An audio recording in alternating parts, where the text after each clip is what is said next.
Mga ka-idol, mayroon naman tayo ditong i-check, i-tune up.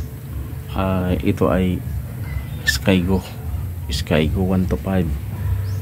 Ito ay ituro ko ito kung paano magtuno ng karburador. Ito, nabungkag ko na. Ito lang po. Dito lang tayo tututok para sa pag tune up, pagtuno ng carburetor. Kung bago pa lang kayo sa channel ko, huwag kalimutan mag subscribe, like or follow.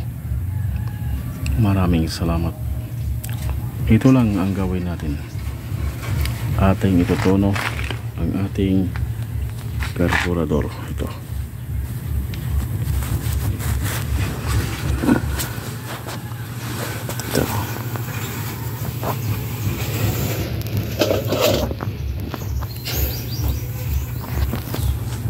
gamit lang tayo ng screwdriver, flat screw.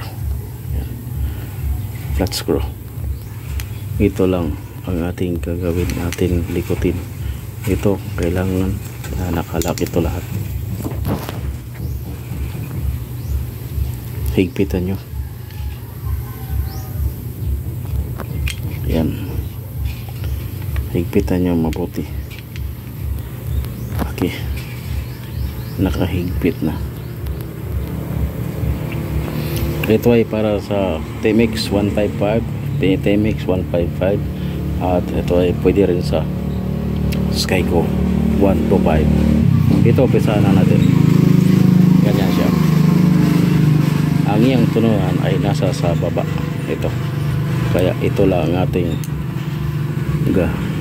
kulikutin. Ang pagtuno nito, higpitan muna natin. Yan, higpit na siya.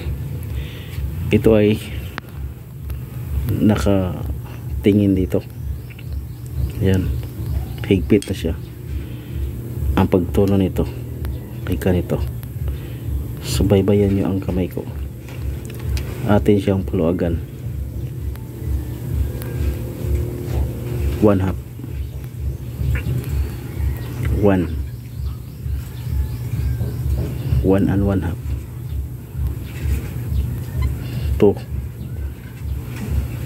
2 and 1/2.